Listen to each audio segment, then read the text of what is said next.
Hello, I'm Dinika Saxena. I'm the Learning and Development Lead of Google Students Club of Shahid Rajguru College of Applied Sciences for Women. As a part of my July activity report, I'm required to create an educational video in which my friend Mahima would be explaining the topic, the transport of proteins in nucleus. So over to Mahima. Hello. While studying nucleus, you'd be wondering how proteins are imported inside the nucleus. Let me tell you, three things are required to transport proteins inside the nucleus. Number one is NLS.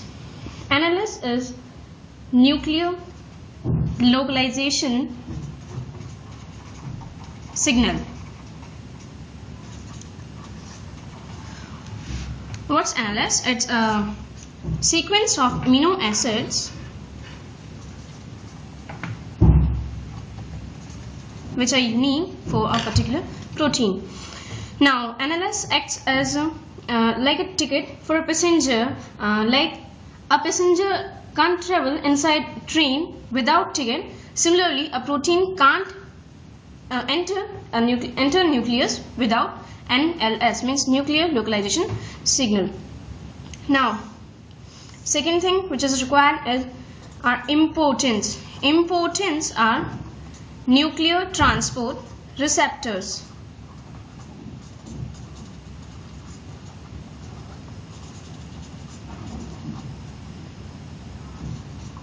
What they'll do?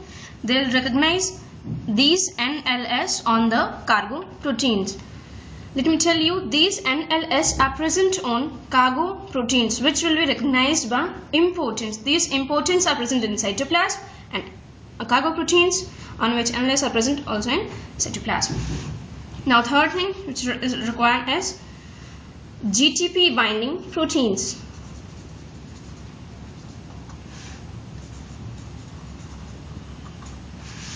Here we'll take GTP binding protein as RAN. It's an example of a small GTP binding protein. It will regulate the entry of cargo proteins inside the nucleus.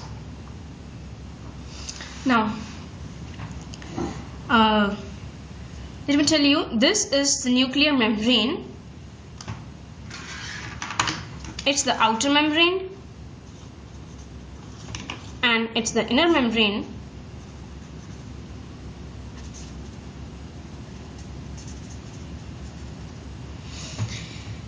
Now, this whole thing is nuclear pore complex. This is proteins are transported inside the nucleus or outside the nucleus via this nuclear pore complex.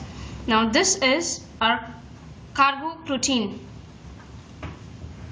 Cargo protein is protein which is to be imported or exported. Here we are importing the protein, so it's a protein which we have to import inside the nucleus. It's the important, that's nuclear transport receptors. It will recognize NLS present in a particular protein. Now, these two are present in cytoplasm. It's cytoplasm and its nuclear matrix.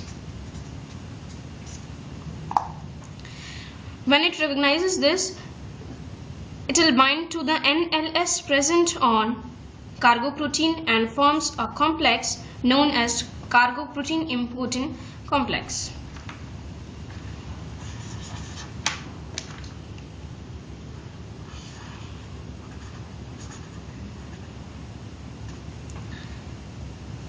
Now, by sequential addition of some other proteins present on nuclear pore complex, it will bind to these proteins and then enter via nuclear pore complex inside the nucleus.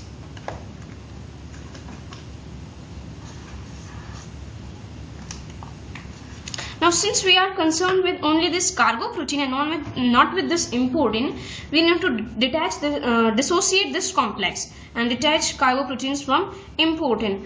Now, this as soon as it is transported inside the nucleus, the RAN we have inside the nucleus will bind to important and cargo protein complex.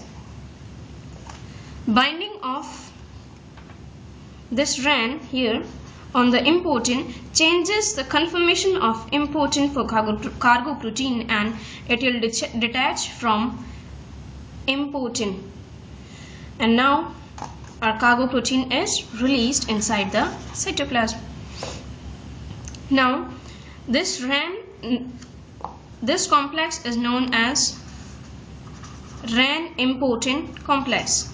Now this RAN important complex is exported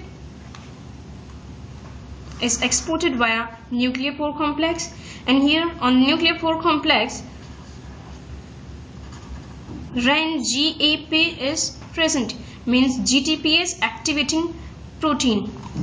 This will hydrolyze GTP present on RAN to GDP, and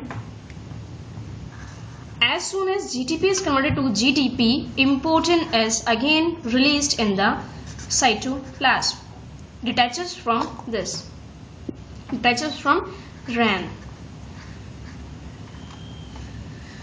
Now this RAN GDP complex is recognized by NTF2.